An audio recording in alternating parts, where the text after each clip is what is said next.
You know that specific type of hunger where your stomach isn't just empty, it's actively trying to digest your own spine? That was me. That was my existence. I had just finished a 14-hour fast for a routine physical that involved way too many needles, and a doctor who looked at my cholesterol levels with the kind of disappointment usually reserved for a son who drops out of law school to become a mime. "You need to watch your intake, Jack," Dr. Evans had said, clicking his pen. "Maybe a salad now and then?" I nodded, smiled, pulled up my pants, and immediately decided that Evans could take his medical advice and shove it. I was a 32-year-old software engineer. I spent my days debugging code that held the fabric of mid-sized e-commerce logistics together. I had earned a cheat meal. No, not a meal, a feast, a gastronomic event. As soon as I got into my car in the hospital parking lot, I opened the DoorDash app. I didn't even need to browse. I knew exactly what I wanted. I went straight to Big Bubba's Smokehouse. This place didn't serve food. They served heart attacks on paper plates, and God, I was ready to flatline. I ordered the Barnyard Apocalypse. It was a platter designed for a family of 4 or one extremely depressed lineman. Half a rack of St. Louis ribs, slathered in a molasses-based BBQ sauce, so thick it had its own gravitational pull. A half-pound of brisket, smoked for 16 hours until it fell apart if you looked at it too hard. A side of jalapeno mac and cheese, cornbread muffins the size of softballs, and a large banana pudding. Total cost with tip? $68. Emotional value? Priceless. I drove home, my stomach making noises that sounded like a heavy metal drum solo. I got to my house, a nice little single-story place in a subdivision called Oak Haven Estates.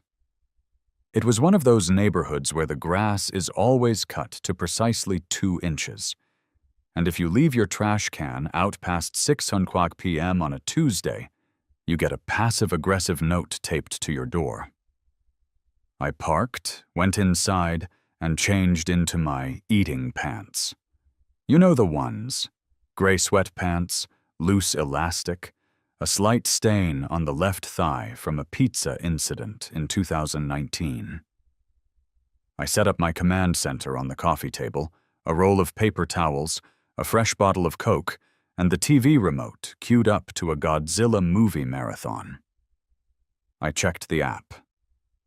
Dasher. Mike. Status. Approaching. I watched the little car icon on the map turn onto my street. My heart actually fluttered. I'm not ashamed to admit that I felt more affection for Mike the Dasher in that moment than I had for any romantic partner in the last 5 years. I waited for the doorbell. I waited and waited. Then my phone buzzed. A notification from DoorDash. "Order delivered. Enjoy your meal, Jack." I frowned. I hadn't heard the bell. I hadn't heard a knock. But sometimes they just drop it and run, ninja style. I respected the hustle. And I launched, myself off the couch, sprinting to the front door with the agility of an Olympic athlete, yanked it open, and looked down. Nothing. Just my welcome mat, looking sadly empty. I stepped out onto the porch. I looked left. I looked right. I looked behind the decorative planter I'd bought at Target to make the place look like adults lived here. Nothing. No bag. No smell of hickory smoke. "Mike?" I whispered to the wind. "Mike, you betrayer." I pulled my phone out. I looked at the proof of delivery photo.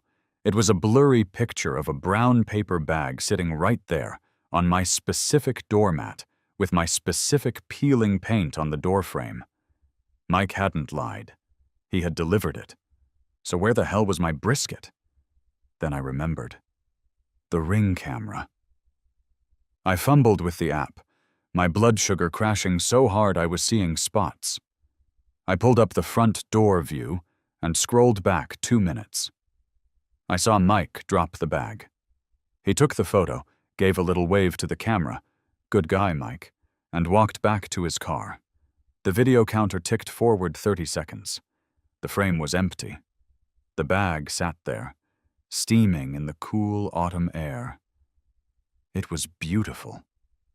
Then, movement from the right side of the screen. A figure entered the frame. A figure I knew all too well. Brenda.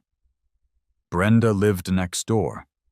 Brenda was the president of the Oak Haven Homeowners Association. Brenda was a woman who once measured the distance between my mailbox and the curb with a laser ruler because she suspected it was 3 inches non-compliant. She was in her late 50s, built like a fire hydrant, with a haircut that defied physics. Short, spiky, and blonde in the front, dark in the back. The "Can I speak to your manager" mullet. On the video, Brenda wasn't wearing her usual HOA vest. She was wearing a floral muumuu that looked like someone had skinned a sofa. She waddled into the frame, her head on a swivel, checking the street. She looked at my front window. She looked at the street. Then, with a speed that shouldn't have been possible for a woman who claimed to have bad knees whenever we had a neighborhood cleanup day, she swooped. She snatched the bag. She hugged the bag to her chest. She scurried back off screen to the right, toward her house. I stared at the phone. My brain couldn't process it. It wasn't a porch pirate looking for Amazon electronics to pawn. It was my neighbor. My neighbor who drove a Lexus and lectured me about property values had just stolen my $68 BBQ feast. The hunger vanished, replaced instantly by a cold, white-hot fury. I didn't think. I didn't plan. I marched out of my house, barefoot, still in my gray sweatpants, and stormed across the 10 feet of manicured lawn that separated our driveways. I stomped up her porch steps. Her porch was cluttered with live, laugh, love signs and ceramic frogs. I pounded on her door. Bang, bang, bang. "Brenda, I know you're in there." Silence. I pounded again. "Brenda, open the door. I have you on camera." I heard shuffling. The peephole darkened. A latch clicked, then another. Then a chain rattled. The door opened 3 inches. Brenda's face appeared. She looked annoyed, but also flushed. And there was something else. A smell wafted out. Hickory smoke, sweet molasses. My brisket. "Jack?" she said, her voice dripping with fake concern. "What on earth are you doing banging on my door like a maniac? It's 6:30. Some of us are trying to have a peaceful evening." "You stole my food," I said, my voice shaking. "You just walked onto my porch and took my DoorDash order." Brenda blinked. Her eyes widened in performative shock. "Excuse me? I did no such thing. The accusation. I have my own dinner cooking, thank you very much. A vegan casserole." "A vegan casserole?" I asked. "Yes. Now please, get off my property before I call the police for harassment." "Brenda," I said, pointing a trembling finger at her face. "Open the door." "No." "Brenda, look at your chin." She froze. "What?" "Your chin. The left side." She instinctively brought a hand up to her face. She wiped it. Her fingers came away stained with a dark, reddish-brown glaze. My glaze. The proprietary spicy molasses blend from Big Bubba's. I stared at her finger. She stared at her finger. For a second, I thought she would fold. I thought she would say, "Okay, Jack, you caught me. I have a problem. I just love ribs." And honestly, if she had done that, if she had shown an ounce of humanity, I might have let it go. I might have just asked for my money back. But Brenda didn't do humanity. Brenda did gaslighting. She looked at the BBQ sauce on her fingers, then looked me dead in the eye and said, "It's a facial mask. Dead sea mud. For my pores." "It smells like liquid smoke, Brenda," I shouted. "And I can hear the TV. Is that Judge Judy? And is that the sound of someone chewing?" "My husband is eating celery," she shrieked. "Get away from me. You're erratic. You're probably on drugs. I'm putting this in the HOA newsletter." She slammed the door in my face. I heard the deadbolt slide home. I stood there on her porch, staring at the wood grain, listening to the muffled sound of my TV show and the distinct crunch of my cornbread. I walked back to my house. I was vibrating. I went inside and sat on my couch. The empty spot on the table where the food should have been mocked me. Step 1. Documentation. I saved the Ring video. I downloaded it to my phone, my computer, and the cloud. I emailed a copy to myself. Step 2. The police. I dialed the non-emergency line. I knew it was a long shot, but theft is theft, right? "County Dispatch, Officer Miller speaking."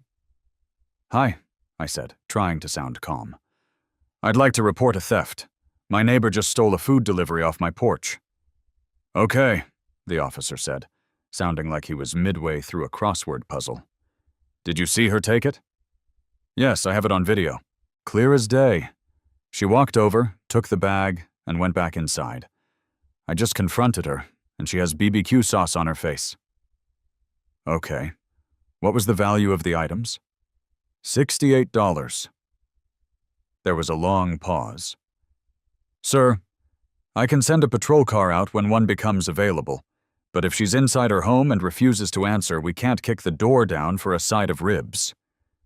"It was a full rack," I corrected. "And brisket." "Right.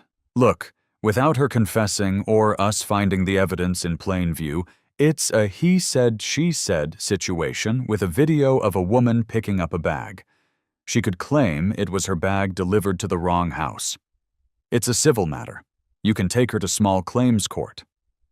"Small claims court?" I laughed, a dry, hysterical sound. "For $60? It'll cost me more to file the paperwork." "I don't make the laws, sir.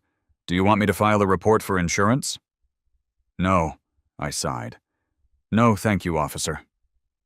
I hung up. Step 3. DoorDash. I opened the support chat. "Bot. I'm sorry to hear you didn't receive your order. Let's get that fixed." It took 20 minutes of arguing with an AI, and then a human named Steve, who was definitely also an AI. But eventually I got a full refund and a $5 credit. "Great," I said to the empty room. "I have my money back, but Big Bubba's closes in 10 minutes. I checked the app. Big Bubba's Smokehouse, currently unavailable. I was defeated. I went to the kitchen and opened the pantry. A box of stale crackers, a can of tuna, a jar of peanut butter. I sat on the kitchen floor, eating a spoon of peanut butter, watching the Ring footage on loop. Waddle. Snatch. Run, waddle. Snatch, run. The injustice of it gnawed at me more than the hunger. It wasn't about the food anymore. It was about the violation. It was about the social contract. We live in a society. You don't steal a man's brisket. And Brenda, she was probably licking her fingers right now. She was probably wiping her mouth with one of those extra napkins I always ask for. She was winning. I went to the window and looked at her house. The lights were on in the living room. I could see the silhouette of her head on the recliner. "You think this is over, Brenda?" I whispered, smearing peanut butter on a cracker with aggressive force. "You think you can just eat my ribs and hide behind your door chain?" My stomach growled, a low, rumbling war cry. I needed a plan. I needed something that wouldn't just get me my money back, I already had that. I needed something that would hurt. Not physically, I wasn't a monster, but spiritually. I needed to shatter her trust in the very concept of free food. I thought about what she had done. She saw a bag. She assumed it was delicious. She took it. It was a crime of opportunity fueled by gluttony. I needed to use that against her. I remembered something. A few weeks ago, I had seen a bakery delivery truck drop off a box at her place. Sugar Mama's pastries. She had posted it on her Facebook. We were friends, purely for surveillance purposes. Nothing beats a glazed donut with my morning coffee. # blessed, art self-care. Brenda had a sweet tooth. A dark, twisted idea began to form in my mind. It started small, maybe a box of donuts with salt instead of sugar. No, too amateur. I looked at the bathroom down the hall. My eyes landed on the tube of toothpaste by the sink. Classic white paste. Minty. Gritty. I looked at the fridge. The jar of mayonnaise. Thick, creamy, oily. I imagined the texture. The initial bite of a glazed donut. The soft, pillowy dough. The shatter of the sugar glaze. And then, the filling. Your brain expects Bavarian cream. Your brain expects raspberry jelly. Your brain does not expect full-fat Hellmann's mixed with Colgate Total and a dash of... what else? I opened the fridge door and scanned the shelves. My eyes landed on the bottle of Satan's Blood hot sauce I'd bought as a gag gift and never opened. Ghost pepper extract. 800,000 Scoville units. Just a drop. Just enough to provide a lingering warmth. A reminder. I smiled. It was a terrifying smile. If Dr. Evans could see me now, he'd probably be worried about my blood pressure, but for the first time all day, I didn't feel hungry. I felt inspired. I grabbed my keys. The grocery store was open 24 hours. Hold on, Brenda, I muttered, grabbing my wallet. Dessert is coming. Section 2. The Glazed Trojan Horse.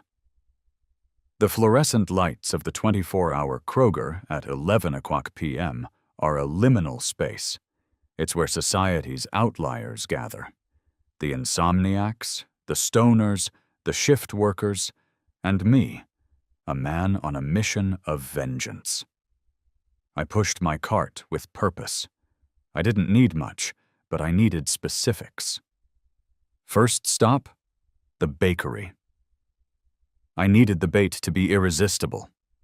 I couldn't use the cheap, plastic container donuts from the aisle. Brenda was a connoisseur. She had high-value targets. I went to the fresh case.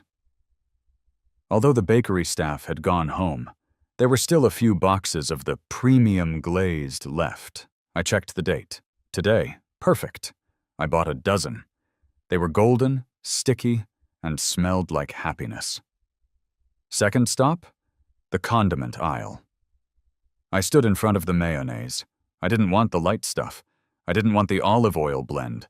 I wanted the heavy, gelatinous, egg yolk-rich industrial sludge. I grabbed the largest jar of the generic store brand. Real mayonnaise, the label claimed. It looked like spackle. Into the cart. Third stop, dental hygiene. I needed a flavor profile that would clash violently with the mayo. Fruity toothpaste might blend too well with the sugar. Cinnamon was too distinct. I needed mint. Aggressive, medicinal mint. I grabbed a 3-pack of Arctic Blast whitening paste. The box promised a tingling sensation. Oh, she was going to tingle all right. I checked out. The cashier, a teenager with headphones around his neck, scanned the donuts, the gallon of mayo, and the 3 tubes of toothpaste. He paused. He looked at the items. He looked at me. Big night? He asked. You have no idea, I said deadpan. I drove home, the supplies rattling in the passenger seat like munitions. Back in my kitchen, I cleared the counter. I felt like Walter White, but instead of meth, I was cooking up gastronomic trauma. I laid out the tools, the box of donuts, a large mixing bowl, a turkey baster. I didn't have a pastry bag, but this would do. A chopstick for creating the entry wound. A small knife. I opened the mayo. The smell hit me. Tangy, fatty. I scooped about 2 cups into the bowl. Then I uncapped the toothpaste. I squeezed all 3 tubes into the mayo. The stark white paste swirled with the creamy off-white mayo. It was mesmerizing. I began to mix. The smell was confusing. It smelled like a sandwich that had brushed its teeth. It was repulsive. Then, the secret ingredient, the Satan's blood. I carefully used a dropper. 1 drop. 2 drops. 3. I stirred it in. The mixture didn't change color. It remained a deceptive, innocent white cream. Now for the surgery. I took the first donut. It was a beautiful yeast ring. I couldn't fill a ring donut easily, so I had bought the shells, the ones usually filled with raspberry or lemon, but these were the unfilled sugar buns the bakery sold for people who wanted to add their own toppings. I used the chopstick to poke a hole in the side of the donut. I wiggled it around inside, creating a cavity, pushing the fluffy dough aside to make room for the payload. I sucked up the mint mayo pepper slurry into the turkey baster. I inserted the tip into the donut. Squelch. I squeezed the bulb. The donut grew heavier in my hand. It swelled slightly, pregnant with vengeance. I stopped just before it overflowed. I repeated the process. One by one, the 12 donuts were transformed from sweet treats into biological weapons. When I was done, I had a problem. The injection holes were visible. A small smear of white goo was leaking from the side of each one. Brenda was nosy. She might inspect them. I mixed a little powdered sugar and water in a cup to make a quick glaze. I carefully dabbed it over the holes, sealing them shut. They looked seamless. I placed them back in the box. I arranged them in neat rows. They looked delicious. They smelled like sugar. You had to get within 2 inches to smell the mint, and by then, it would be too late. Now, the delivery system. I couldn't just leave a Kroger box. That looked like groceries. I dug through my recycling bin and found a fancy paper bag from a local boutique bakery called La Petite Crème that I'd bought a croissant from weeks ago. It was heavy stock paper with gold lettering. I slid the box into the bag. I went to my computer and opened Word. I typed out a note in a fancy cursive font. Hi, Jack. We noticed you're a loyal customer, and we had some extras from a corporate catering event. Thought you might enjoy these. On the house? The team at La Petite Crème. It was perfect. It explained why it was free, why it was on my porch, and why it was addressed to me. I checked the time. 1:00 a.m. Too early. Brenda slept like the dead, I assumed, based on her lack of conscience. The prime hunting time was mid-morning. The 11sies, I went to bed, but I didn't sleep well. I dreamt of giant donuts chasing me through a courthouse. I woke up at 9:00 a.m. I was still groggy, but the adrenaline kicked in fast. I made coffee. I checked the street. Brenda's car was in the driveway. She was home. I prepared the stage. I took the bag. I walked out my front door. I made a show of checking my phone, looking confused, then looking at the bag. I set it down on my porch, right in the sweet spot, visible from the street, but clearly on my property. I went back inside. Now, the waiting game. I set up my viewing station, I pulled the blinds in the living room down, leaving just a sliver open at the bottom. I dragged a chair over. I had my coffee. I had my phone recording the Ring camera feed live. 10:00 a.m. Nothing. A squirrel investigated the bag, but lost interest. Smart squirrel. 10:45 a.m. The mailman came. He dropped some letters in my box, looked at the bag, read the note, shrugged, and kept walking. Good man. He valued his job. 11:15 a.m. Movement. The front door of the neighbor's house opened. Brenda emerged. She was wearing a pink tracksuit today. She looked like a giant stick of bubblegum. She walked to her mailbox. She moved slowly, checking the neighborhood. She was scanning for targets. She grabbed her mail. She turned to go back inside. Then, she stopped. Her head snapped toward my porch. She had spotted the gold lettering of the La Petite Crème bag. It glinted in the sunlight. I held my breath. "Come on, Brenda," I whispered. "You know you want it." She looked at my house. She looked at my car. She took a step toward her door, then hesitated. She looked back at the bag. The greed was battling the fear. But Brenda didn't fear consequences. She had gotten away with the BBQ ribs. In her mind, she was invincible. She was the apex predator of the cul-de-sac. She did the stroll. It's a specific walk thieves do, where they pretend to be admiring the landscaping while closing the distance to the target. She stopped at the edge of my lawn. She looked up and down the street. Coast was clear. She darted. She was fast. Faster than yesterday. She was learning. She ran up my walkway, snatched the bag by the handles, and didn't even look at the note. She just grabbed and pivoted. As she turned, the bag swung, and I saw a smile on her face, a genuine ear-to-ear grin of triumph. She practically skipped back to her house. "Gotcha," I said.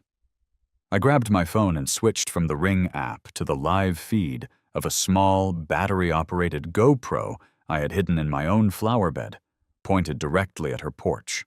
Brenda didn't go inside. It was a nice day. She sat down on her front porch swing. This was it, the main event. She placed the bag on her lap. She reached in and pulled out the box. She opened the lid. Even from across the yard, through a camera lens, I could see her eyes light up. She picked up the biggest donut, the one I had affectionately named Patient Zero. She held it up to the light. She admired the glaze. She opened her mouth, like a python unhinging its jaw to swallow a capybara. She took a massive bite. Nearly half the donut disappeared. I leaned forward, my nose touching the window glass. Chew, chew. Pause. The reaction was instantaneous. First, confusion. Her chewing slowed, her brow furrowed. Then, realization. Her eyes bulged. Then, rejection. She didn't just spit it out. She projected it. A spray of white goo and half-chewed dough erupted from her mouth like a geyser. Blarry! I heard it through the glass. It was a guttural, primal sound. She dropped the rest of the donut. She stood up, clawing at her tongue. The mint was hitting her. The mayo was coating her throat. And right about now, the ghost pepper should be saying hello. She started coughing, hacking. She grabbed the porch railing. She was scraping her tongue with her fingers. "Water!" I heard her scream. "Fire! Poison!" She kicked the box of donuts. It flew off the porch, scattering the remaining traps into her azaleas. She ran inside, slamming the door. I fell off my chair. I was laughing so hard I couldn't breathe. I was rolling on the floor, clutching my stomach. It was mean. It was petty. It was childish. And it was the greatest moment of my life. I laid there for a good 5 minutes, just letting the endorphins wash over me. I had won. Justice had been served, and it tasted like minty mayo. But the victory lap was short-lived. 10 minutes later, I heard sirens. Not the distant sirens of the city. The close, approaching wail of emergency services. I pulled myself up and looked out the window. A police cruiser screeched around the corner. Then another. Then an ambulance. They all pulled up to Brenda's house. My stomach dropped. 2 officers jumped out. EMTs rushed to her door with a stretcher. "Oh God," I whispered. "Did I kill her? Was she allergic to mayo? Is toothpaste lethal in large doses?" I watched as Brenda stumbled out of her house. She wasn't dying. She was screaming. She was pointing at my house. "He poisoned me!" she shrieked, her voice raspy. Probably the ghost pepper. "That man tried to kill me with chemicals." The officers looked at where she was pointing. They looked at my house. One of the officers, Officer Miller, the same guy I had spoken to on the phone yesterday, started walking across the lawn toward my front door. His hand was resting on his belt. He didn't look amused. I swallowed hard. The prank war had just turned into a criminal investigation. I opened the door before he could knock. "Officer Miller," I said, trying to look like I hadn't just been laughing maniacally on the floor. "Is everything okay?" He looked at me. He looked at the empty spot on my porch. He looked back at Brenda, who was currently chugging a bottle of water an EMT had given her while making gagging noises. "Sir," Miller sighed, sounding infinitely weary. "Your neighbor claims you tried to poison her. She says she ate a donut from your porch and it burned her mouth and tasted like cleaning supplies?" "Oh, the donuts," I said, feigning surprise. "Yes, I ordered those for myself. Special keto diet ones. Or, wait," I paused for dramatic effect. "Why was she eating my donuts?" Miller stared at me. He knew. I could see it in his eyes. He knew exactly what had happened. "She says you left them there as a trap," Miller said. "Officer," I said, leaning against the doorframe. "I left a package on my own property, addressed to me. If someone comes onto my porch and steals my food, am I liable for them not liking the flavor profile?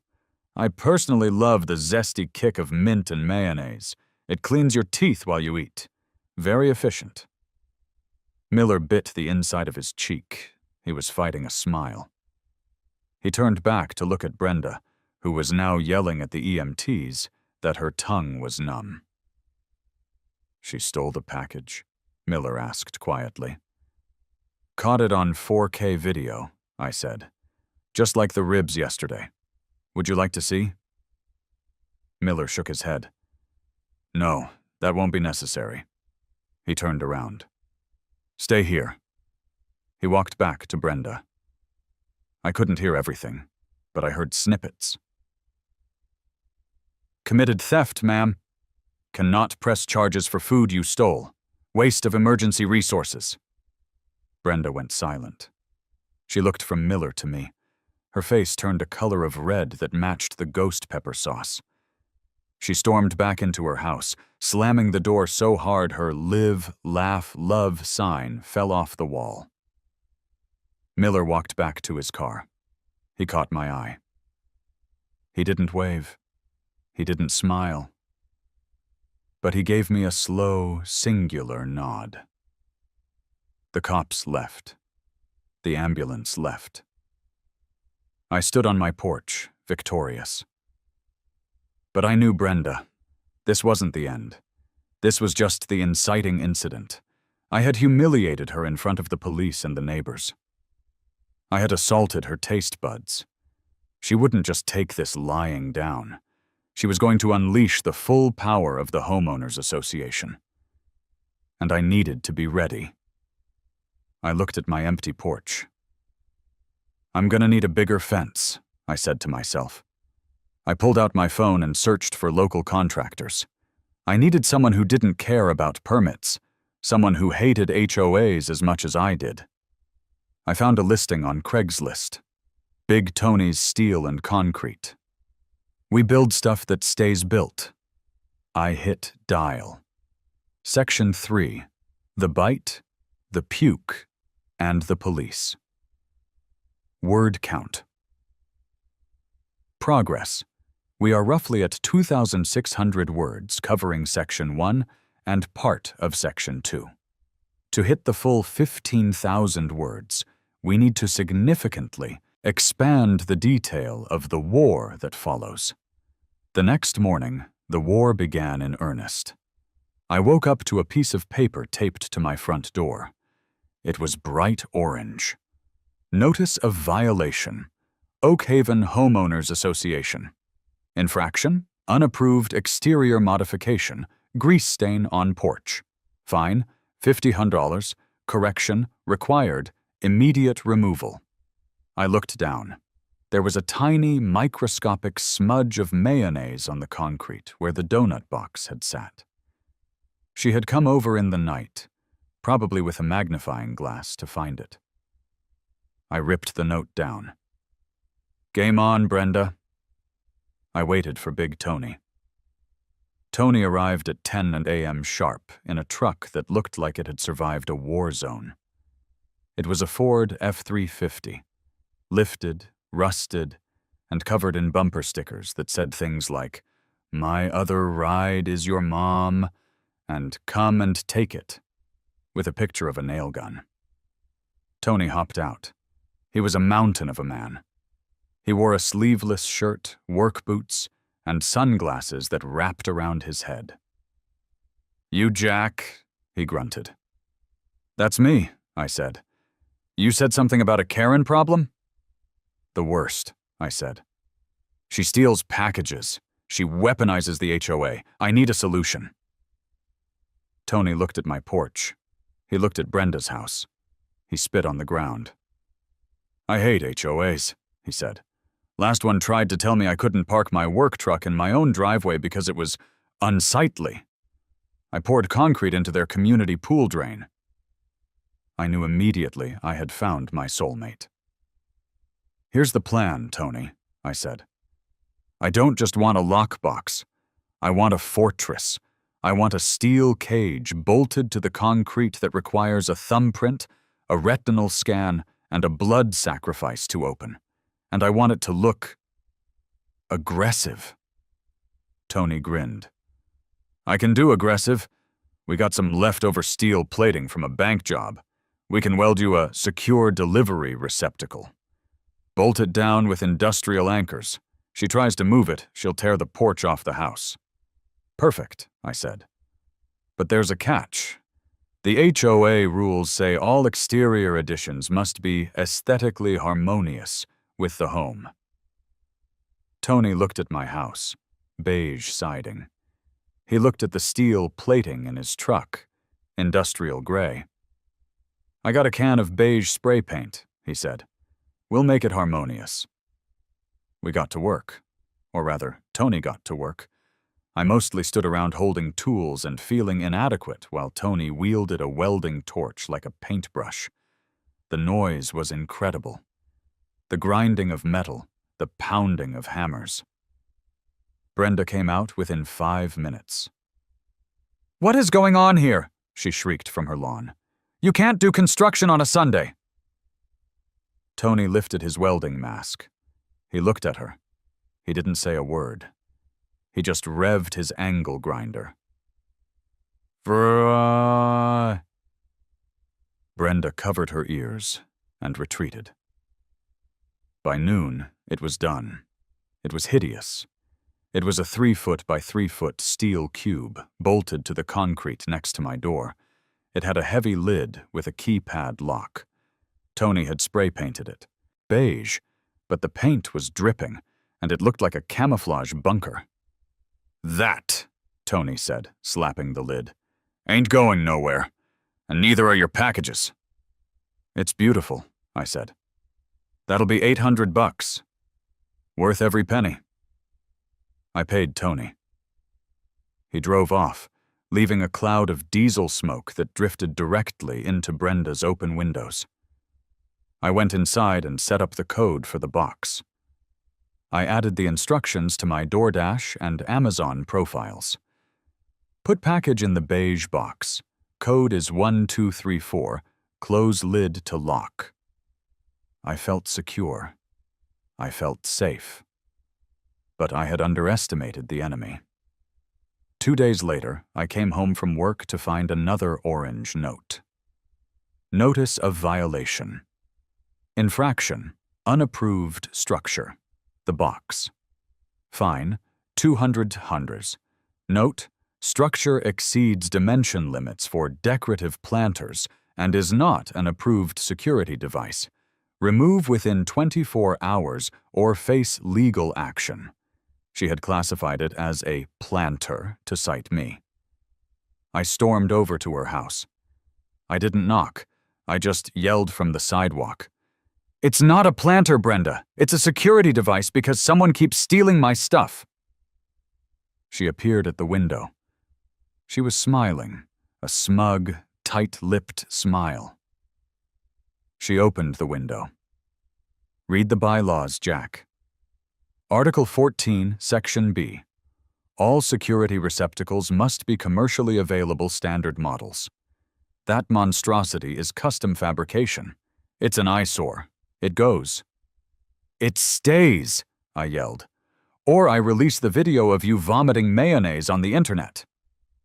Her smile faltered for a second. "You wouldn't." "Try me. I'll title it HOA President's Minty Fresh Lunch. It'll go viral on TikTok. You'll be a meme, Brenda. The Mayo lady." She slammed the window shut. The next day, the fine was gone from my door. But the war wasn't over. She shifted tactics. If she couldn't remove the box, she would make my life hell in other ways. My trash can was 2 inches too far from the curb? Fine. My grass was a 1/4 inch too tall? Fine. I washed my car in the driveway? Fine. Apparently, runoff water is a biohazard. In 1 week, I racked up $600 in fines. I was bleeding money. I needed a nuke. I needed to end this. I called Tony again. "Tony," I said. "The box is holding, but she's flanking me. She's hitting me with the bylaws." "You need a distraction," Tony said. "You need to bait her into doing something so illegal that the HOA has to fire her." "Like what?" "Like breaking and entering," Tony said. "Or vandalism." "She won't break in. She's too cowardly." "Not if she thinks she's right," Tony said. "You said she's obsessed with the box, right? She hates it. She despises it." "So," Tony said, his voice dropping to a conspiratorial whisper, "we make the box the trap. We rig it." "Rig it with what? More mayo?" "No," Tony said. "Glitter and sound. High decibel sound. We make it so if she tries to tamper with it, if she tries to unscrew the bolts or pry it open, it goes off. We call it a anti-tamper alarm. Perfectly legal for security." "Tony," I said, "when can you be here?" Tony didn't just show up. He arrived like a tactical unit responding to a hostage crisis, if the hostage was a sense of suburban dignity and the crisis was a woman named Brenda. He pulled into my driveway the next morning at 8:00 a.m.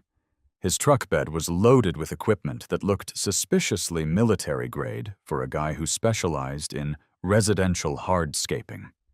He had a spool of red wire, a compressed air tank, and a box labeled "Fun Stuff.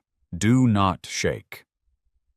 "Morning, sunshine," Tony grunted, hoisting a toolbox that looked like it weighed more than my car. "Ready to violate some noise ordinances?" "I was born ready," I said, handing him a coffee. "What's in the box?" Tony grinned. It was a terrifying expression, mostly teeth and beard. "You know how glitter is the herpes of the craft world? Once you get it, you never get rid of it?" "Yeah? Well, I got my hands on 5 pounds of the industrial stuff. Microfine prismatic dust. It's small enough to get into your pores, Jack. It's small enough to bond with your DNA. If Brenda gets hit with this, her great-grandchildren are going to be born sparkly. Jesus, I whispered. Is it legal? Is it legal to put confetti in a box on your own property? Tony shrugged. It's a celebratory security feature. If someone unauthorized opens the maintenance panel without the key, surprise, happy birthday. We spent the next 4 hours turning my ugly beige box into a weapon of mass distraction. The plan was simple, but diabolical. The box had the main lid for packages, which was code-locked. But Tony installed a fake service panel on the side. It was clearly labeled, Danger, High Voltage, Security System. Do not open. We knew Brenda. We knew her psychology. If you tell a Karen, do not enter, she reads it as VIP entrance. If you tell her, do not open, she assumes you're hiding something illegal that she needs to photograph for the HOA board. Behind that panel, Tony rigged the air tank to a canister filled with the glitter. And wired into the trigger was a siren. Not a standard car alarm. A klaxon. The kind they use on submarines when they're about to dive. Wooga, a wooga.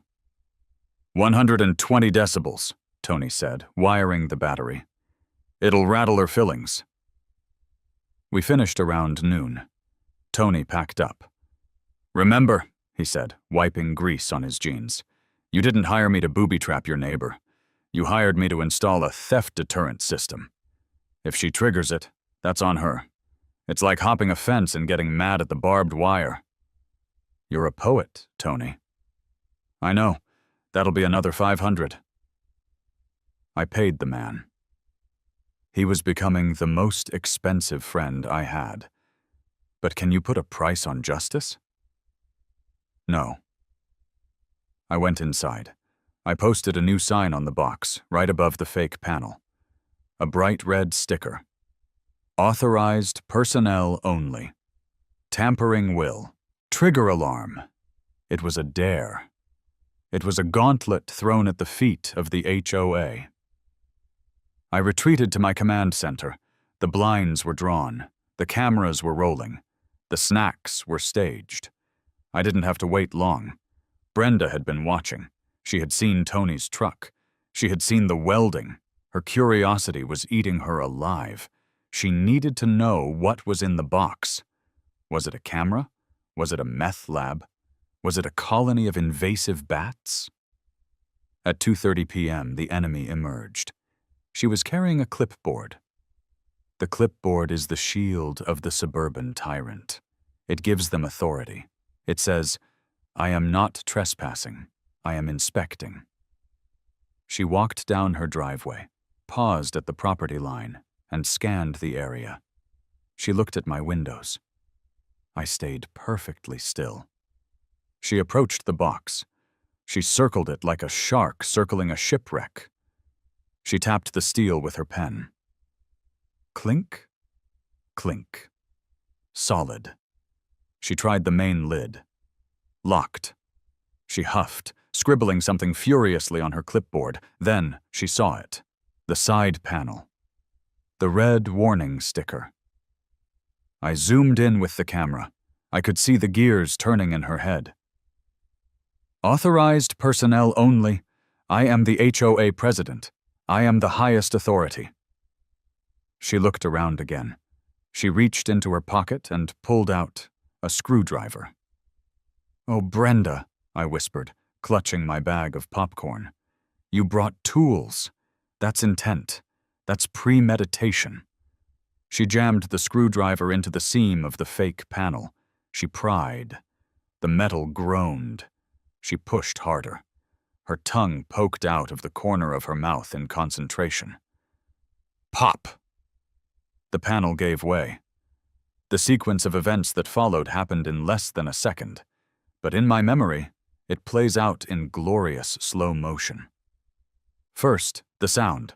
Awooga! Awooga! Awooga! It was deafening. It wasn't just a sound, it was a physical force. The windows of my house rattled. Birds took flight from 3 counties away. Brenda jumped. She didn't just jump. She achieved vertical lift. Her soul tried to leave her body. But gravity caught her, and as she stumbled back, the secondary payload deployed. Whoom! The compressed air tank released. The canister fired.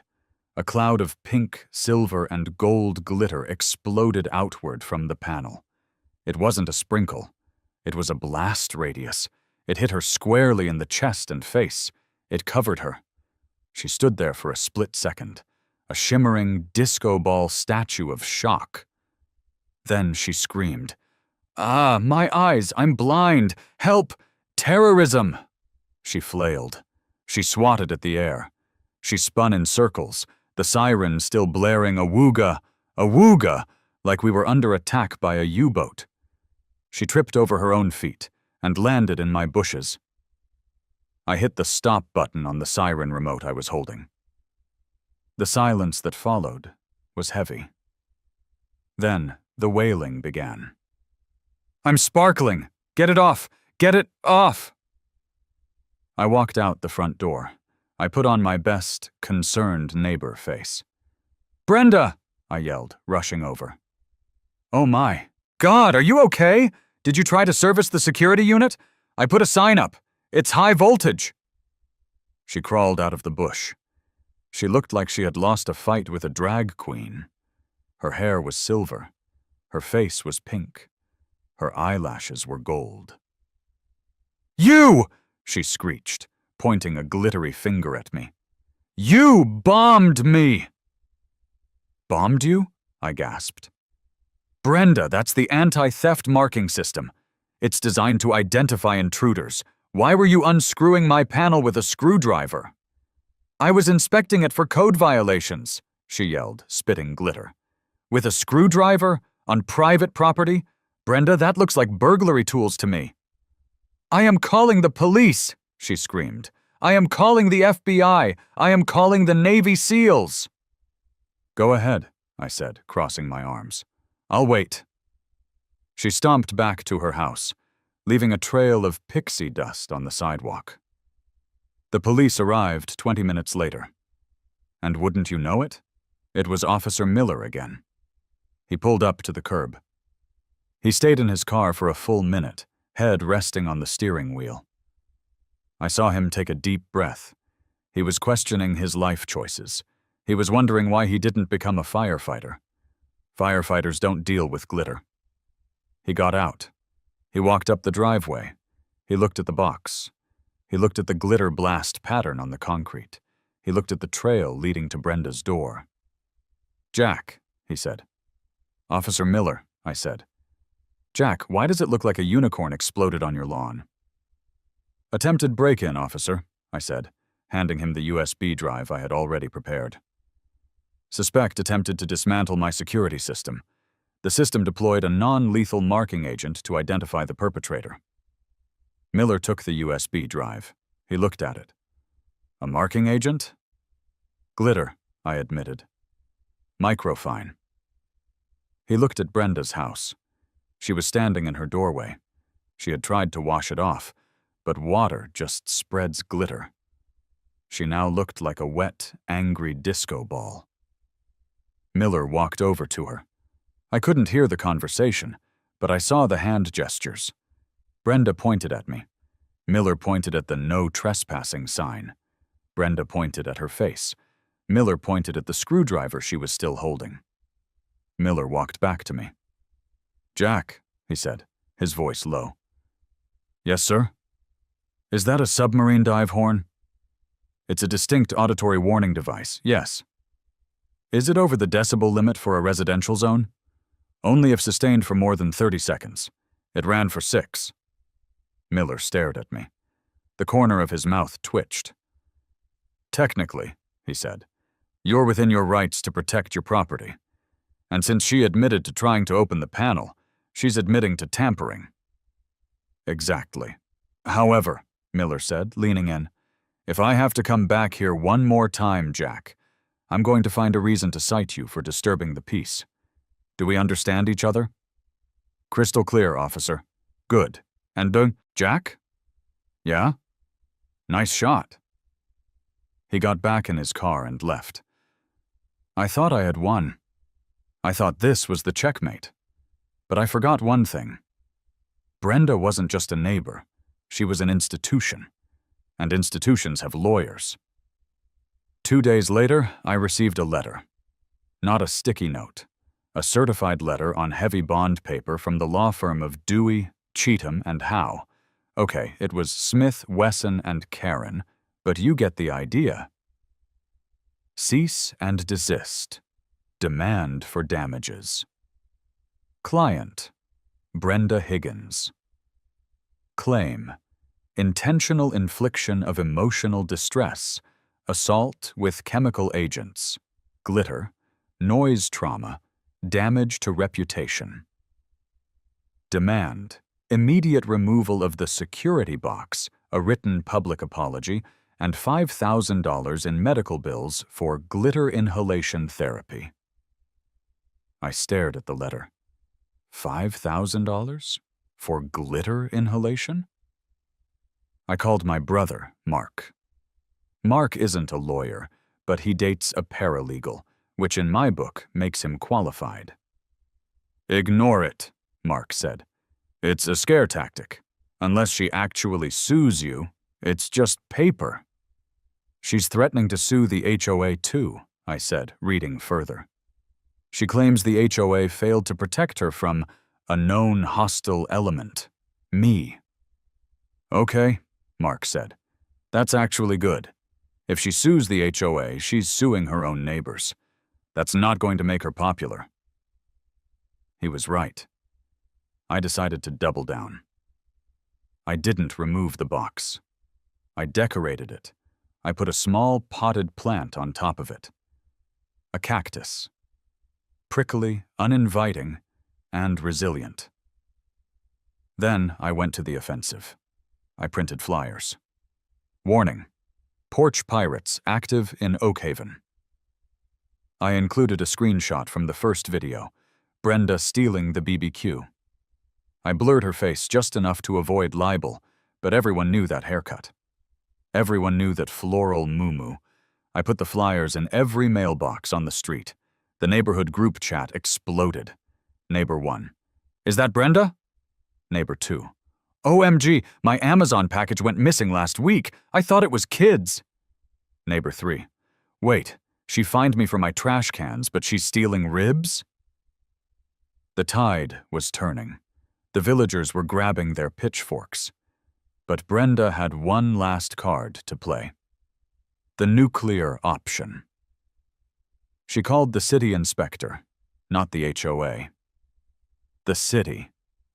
She reported my house for unpermitted electrical work and hazardous structural modifications.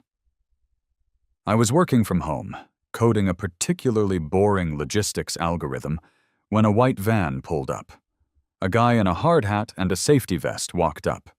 He didn't look like Tony. He looked official. He looked like he had a clipboard and knew how to use it.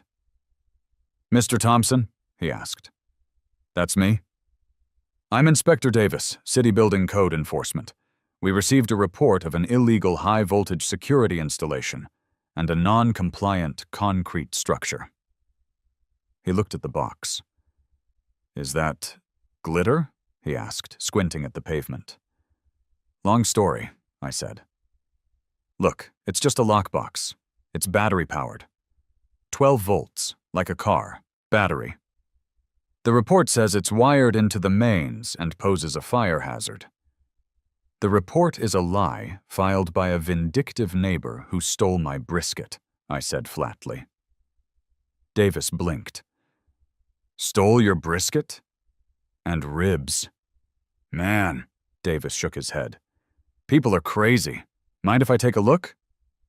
Be my guest. Just don't open the side panel labeled high voltage. Why? Because you'll look like a drag queen for a month, said Davis laughed. He checked the box. He measured it. He checked the voltage. This is fine, he said. It's barely a structure. It's basically a heavy appliance. No permit needed for a standalone battery unit. Can I get that in writing? Sure. He wrote me a certificate of no violation. I felt like framing it. As he was leaving, he pointed at Brenda's house. Is that the complainant? Yeah. You know, Davis said, scratching his chin. While I'm here, I notice her carport extension looks a little close to the property line. And that shed in the back? Looks like it exceeds the height limit. My ears perked up. Does it? Oh yeah, if I had to guess, I'd say that's unpermitted work. Be a shame if someone filed a formal inquiry. He winked. I grinned. What's the number for that inquiry line? The fallout from my call to the city was immediate and catastrophic for Brenda. Inspector Davis didn't just look at her shed. He looked at everything. It turned out the Queen of Rules didn't think the rules applied to her. Her sunroom addition? Unpermitted. Her electrical wiring for the hot tub? Fire hazard. Her fence? 6 inches onto city property.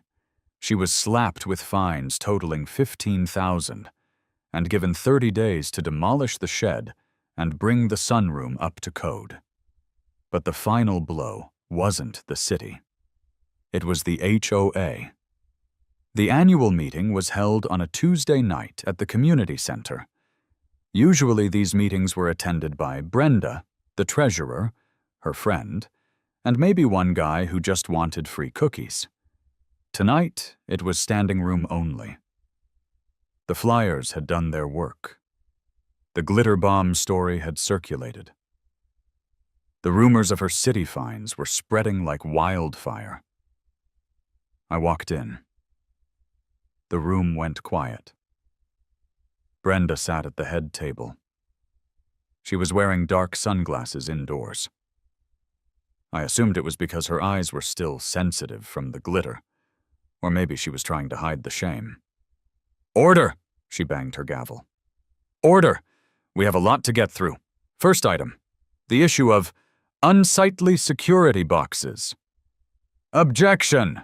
Yelled Mrs. Gable from 3 houses down. Mrs. Gable was 80 years old and tough as nails. We're not here to talk about boxes, Brenda. We're here to talk about my missing knitting supplies. And my protein powder, shouted the gym bro from the corner. And my ribs, I added, raising my hand. This is out of order, Brenda shouted. You are all out of order. I move for a vote of no confidence, I yelled. The room gasped. This was a coup. You can't do that, Brenda stammered. I am the president. Not anymore, said the treasurer, a quiet man named Gary. He stood up. Brenda, I saw the video. Jack sent it to the board members. You stole the food. And you used HOA funds to buy that gavel. The room erupted. Embezzlement. Thief. Glitter face. Brenda stood up. She was trembling. She looked at the angry mob of neighbors. She looked at me, standing in the back, smiling. She slammed the gavel down one last time. It missed the strike plate and hit her water pitcher, knocking it over. Water spilled into her lap. It was the perfect slapstick ending to her reign of terror. I resign, she screamed. You people don't deserve me. I am moving to Florida. Good, I yelled. Take your shed with you. She stormed out. The room broke into applause. People were high-fiving. Mrs. Gable hugged me. Gary, the treasurer, shook my hand. So, Gary said, who wants to be the new president? The room instantly went silent. Everyone looked at their shoes. No one wanted the job. I nominate Jack, someone shouted. Whoa, whoa, I backed away. I'm not a politician. I'm just a guy who likes donuts. Epilogue. The sweet taste of victory. 3 months later. The moving van was parked in Brenda's driveway. She had sold the house. Apparently, paying the city fines and the legal fees was too much, and the social pariah status was the final straw. I sat on my porch. My security box was still there, but I had deactivated the siren. The glitter, however, was still visible in the cracks of the sidewalk. It sparkled in the afternoon sun, a permanent monument to the war. I had guests. Big Tony sat in a lawn chair, nursing a cold beer. Officer Miller, off duty, was sitting on the steps, eating a rib. Yes, I had done it. I had ordered the Barnyard Apocalypse from Big Bubba's again. The same order, the same price. This time, when the Dasher arrived, I was waiting. I tipped him $20. To justice, Tony said, raising his beer. To compliance, Miller said, raising a rib. To mayonnaise, I said, taking a bite of the brisket. It was perfect. The smoke, the fat, the spice. It tasted better than the first time. It tasted like freedom. We watched as Brenda walked out of her house for the last time. She was carrying a box of personal items. She looked tired, defeated. She looked over at us. 3 men eating BBQ, surrounded by the faint shimmer of glitter. She stopped. She glared. I raised a cornbread muffin in a toast. Safe travels, Brenda, I called out. Watch out for the porch pirates in Florida. She didn't say a word. She just got in her car and drove away. You know, Tony said, wiping sauce off his beard, I kind of feel bad for her. Florida has alligators. Yeah, I said, swallowing a delicious piece of pork. I hope they like spicy food, because she's pretty salty. We laughed. The sun set over Oak Haven Estates. The grass was cut. The trash cans were in, and my stomach was full. The war was over. But I kept the toothpaste and the ghost peppers in the pantry, just in case the new neighbors got any ideas.